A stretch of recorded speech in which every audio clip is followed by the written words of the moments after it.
I've been really looking forward to returning to the Target novelisation of Rose, which I previously read and reviewed the first print a number of years ago. I was actually rather shocked to find out that that was way back in 2018.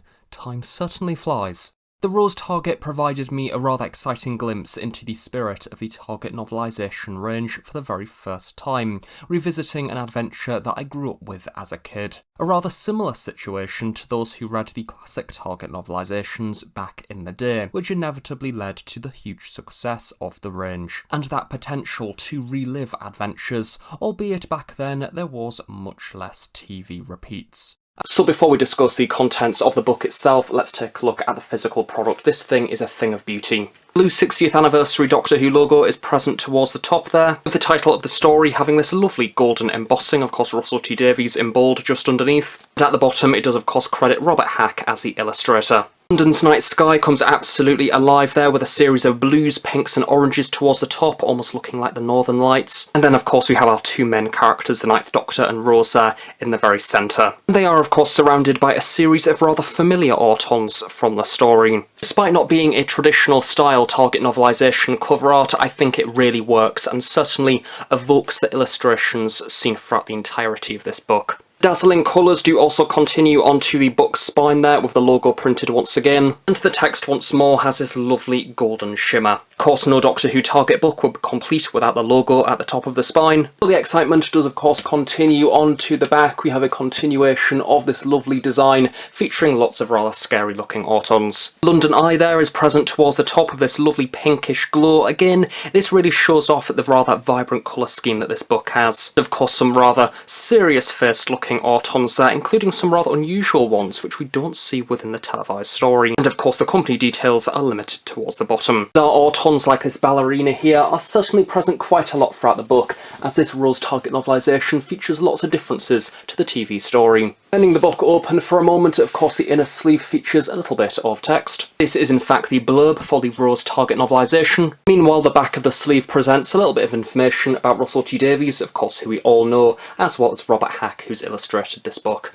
Removing the dust jacket now does of course reveal a regular hardback book underneath, nicely protecting the pages. Title and logo in a lovely white typeface, really standing out. Repeating exactly the same text that was present on the front cover, and of course the titling there on the spine as well. Due to it being a hardback book, it is really nice high quality paper which really brings the colours of the illustrations to life. As I've mentioned within previous Target novelisation reviews, the new series adaptations take a slightly different shape. Due to the easy access to media these days, the stories instead need to adapt to suit a new form of storytelling. A big selling point is the return of the original TV writers to expand the media from the TV story through the inclusion of new scenes or even whole new chapters and characters. And of course a good old reference or two thrown in there as well for good measure. And to make it even better, of course, this brand new 2023 version of Rose features that brand new content being granted a visual life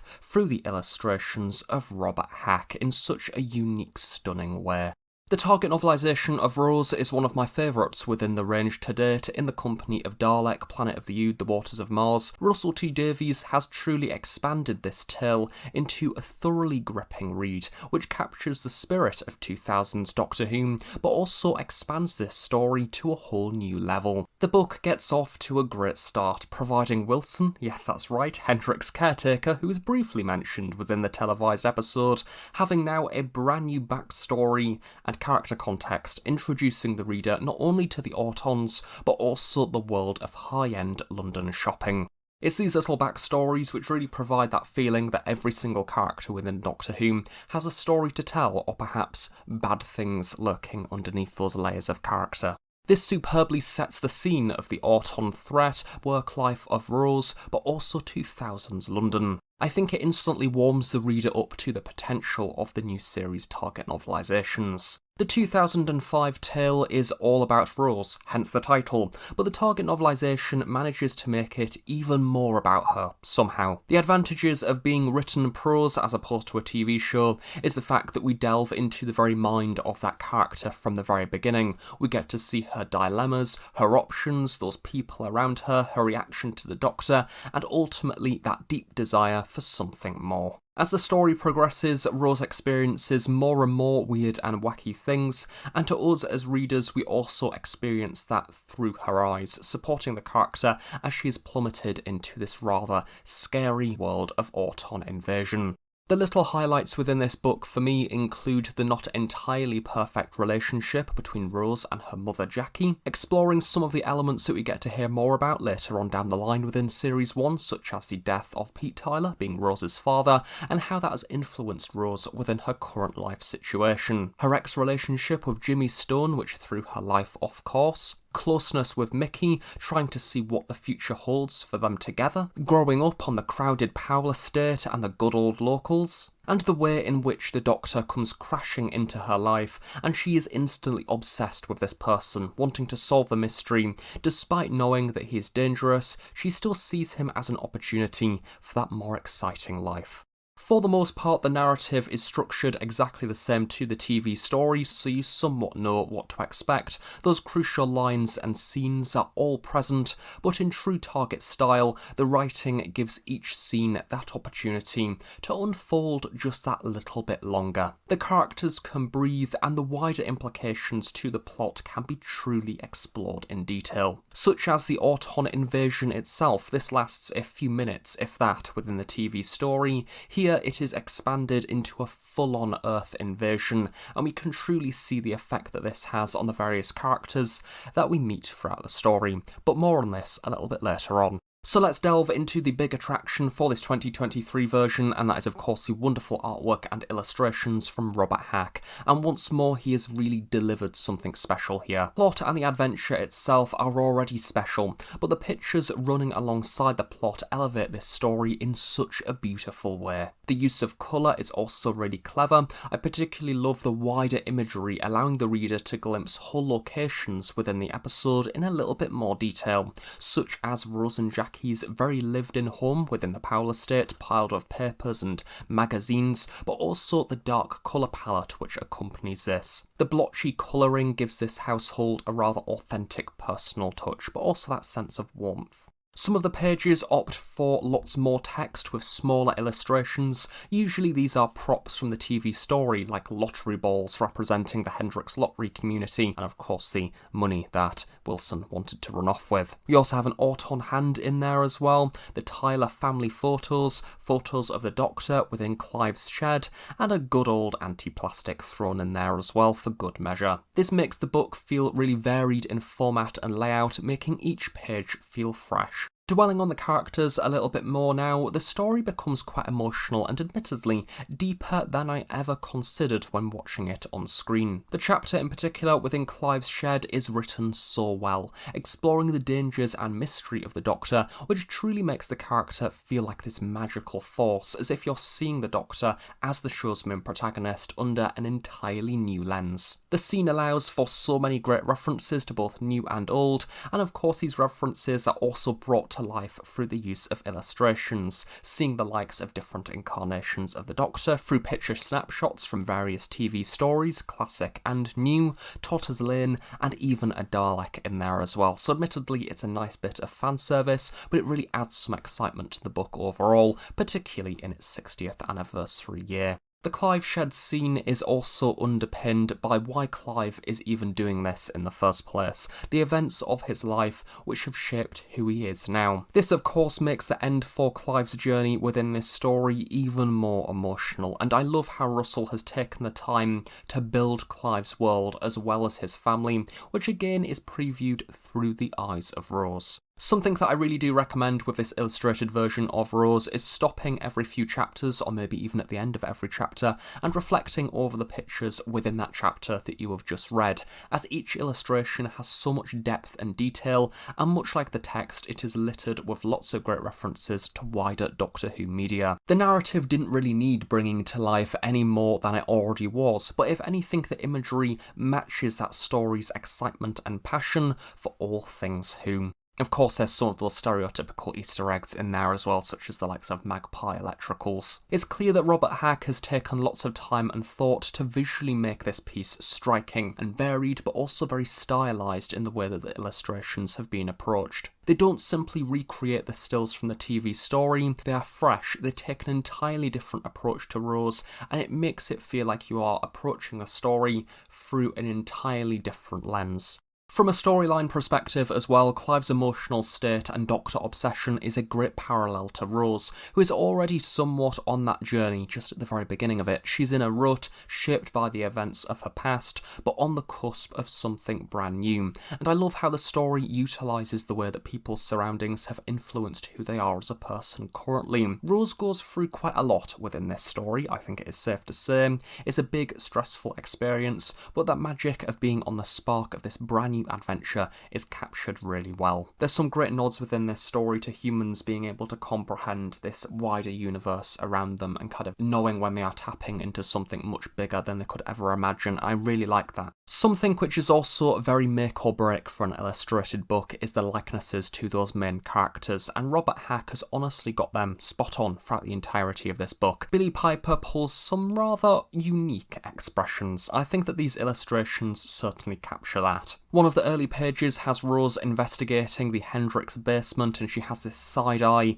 curious expression, and it's absolutely spot on. I think that dedication too to capturing the posture of Rose is also really impressive. There is a number of pictures where Rose is kind of slouched over the rather comfy couch within the Powell estate. She's bent over her phone, kind of huddled, almost anxious looking, and these little attentions to detail really make the book. And it really shows that through these pictures and imagery, you are kind of capturing not only Rose's personality, but the way that she holds herself in this moment in time. Some of the less close-up pictures take a less realistic appearance, presenting less details, but I think that this works really well given the style of this book overall. There's probably only one or two illustrations where the likenesses may be slightly off, but overall the standard is incredibly high. Another one of the narrative highlights within this book is also one of the highlights of the TV story, and that is the London Embankment transmitter scene.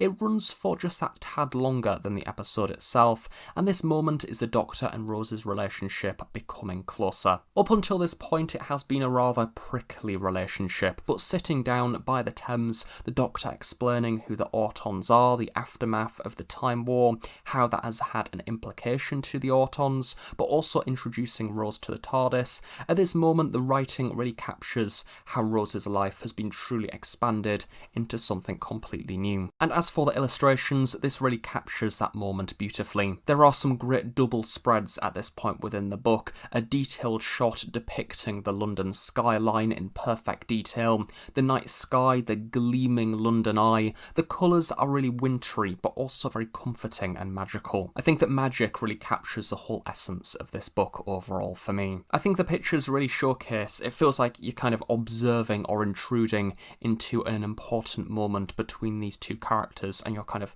huddling away at a distance. Given that the previous Robert Hack illustrated Target was the first Dalek story, of course from the 1960s, I really enjoyed seeing an episode wholly set on Earth being visualised. It's a stark contrast to the cold Dalek city on Skaro, but works equally as well, if not better. I just really enjoyed seeing those familiar settings being depicted. The likeness of the Ninth Doctor is also really authentic. He doesn't really appear too much within the illustrations, but I think the imagery really captures his swagger and fun comedic glances. I love the image of him boldly wielding the Hendrix bomb at the very start of the story as if it's a brand new exciting toy. There is also this stunning double spread as Rose first enters the TARDIS with him leant against the console, looking very sort of calm and collected. And all of these Doctor scenes are usually complemented by warm yellows and oranges, being very dingy overall in colour scheme, but I think the shading works very well and it looks quite mysterious. As always, colour palette is very important with these books, and most of the chapters are represented by faded lighter colours behind the text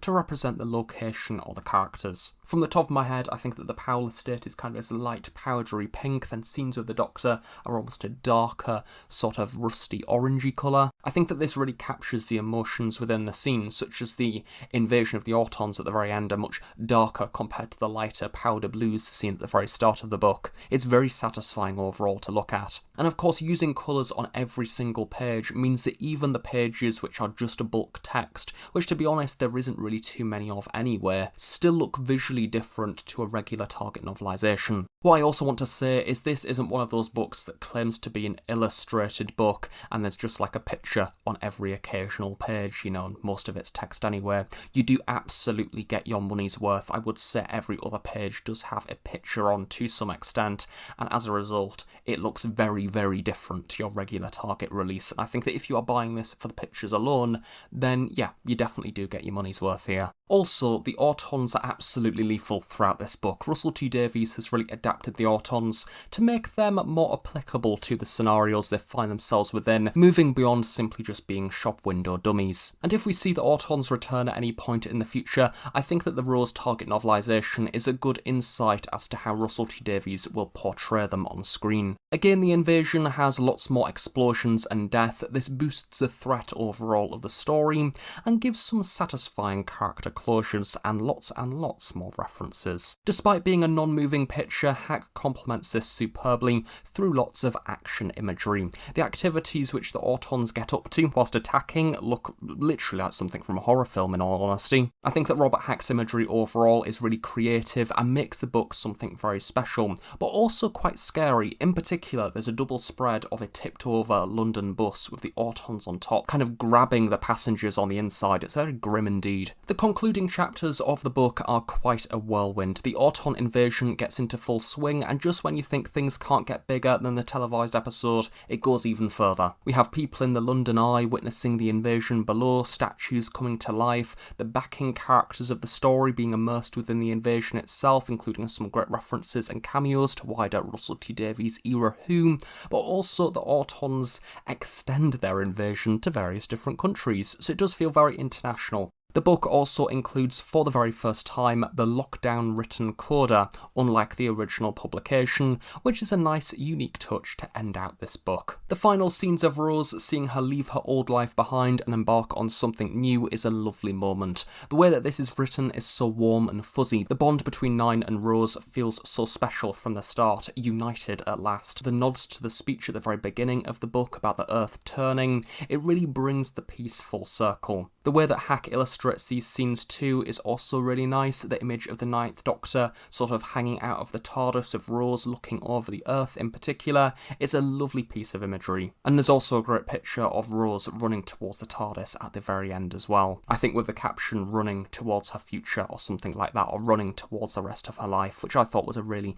lovely description. And that's the joy of illustration. There's lots more things that you can do. There's lots more things that are possible without the need of CGI budget. And I think that this story feels very limitless because of that. If they do another new series Target in the future, I'd be very interested to see what Hack would do with an episode like The Waters of Mars, because you could make the flood look truly horrific and gory. And there's also lots of fresh content within that book, including whole chapters with a younger Adelaide Brooke, that would also be very exciting to see visualised in some way, which I have already reviewed that book, and if you're interested to find out more, please check out that review because it is such a brilliant piece of writing. I've said it before and I will say it again, one of the big negatives about the Rose Target novelisation is the fact that once you've read that final page and put the book down, you can't then pick up the novelisation of the end of the world and continue Nine and Rose's adventure within this written form, which feels so much closer and intimate to the main protagonist's emotions and experiences.